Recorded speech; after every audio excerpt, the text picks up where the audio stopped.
Premier David Eby back in the public spotlight today, returning from a trade mission to India to face questions over whether his government's reconciliation policies are putting a chill on development in the province.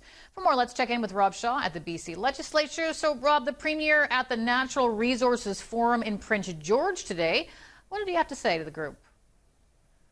Well, that's right. There were mining and forestry and oil and gas companies looking to him for some certainty after court rulings on things like Aboriginal title have given pause to international investors in areas of the economy that the NDP government wants to grow. The Premier in a big speech saying that his government cannot simply abandon the Declaration on the Rights of Indigenous People, DRIPA Act, that the opposition BC Conservatives and some others are calling for the end of, despite unintended consequences in court rulings. The Premier telling industry leaders their projects will just get tied up in First Nations legal challenges. If BC doesn't figure out a new way forward, he's preparing amendments for when the legislature returns in 4 weeks, which he called the best option available. Here's the Premier today.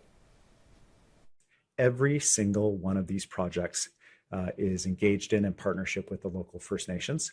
And anyone who tells you that that doesn't need to happen, that there's another way to do it without the First Nations is lying to you, and the consequence will be chaos, unemployment, and economic contraction at a time when our country cannot afford it.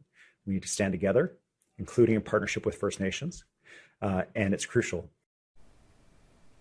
Meanwhile, back at the legislature, the government facing controversy on a different story as Sarah Giluli, a 40-year-old mother of two from Vancouver, outlined her failures getting proper cancer treatment, fighting for 4 months to get tests that showed her breast cancer had spread to metastatic lung cancer, including 2 months just to see an oncologist. Now, BC has had some of the worst wait times for cancer treatment. Just a couple of years ago, the Premier has been scrambling to improve that, going so far as to outsource some treatments to the United States. Giluli said that she could have gone to Turkey or the U.S. and could have got her tests in as little as a week, but she trusted BC's system and is now left fighting an aggressive cancer that is terminal with a low survival rate.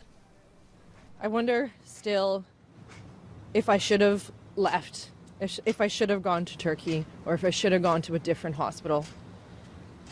A part of me is happy that I got to spend time with my community, with my friends, and especially my family. But now I'm wondering, is this going to prevent me from spending more time with them?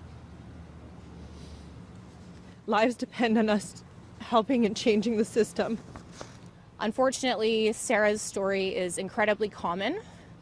4,600 British Columbians lost their lives in 2025 on wait lists. We're going to continue to work to drive down those testing times, treatment times, to ensure that people get the cancer care that they need when they get that horrific diagnosis. It's what they and their families deserve.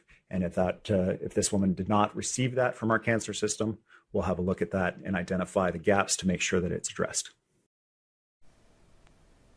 Despite what the Premier says, there are no comment from the Ministry of Health. They can't even say what the wait times right now are for different cancer treatments. BC Conservative leadership candidate Carolyn Elliott saying the system obviously has failed Giluli and that she deserved better. Stacey, the Premier, getting it from all sides here on various issues as he comes back to the province from his trade mission to India.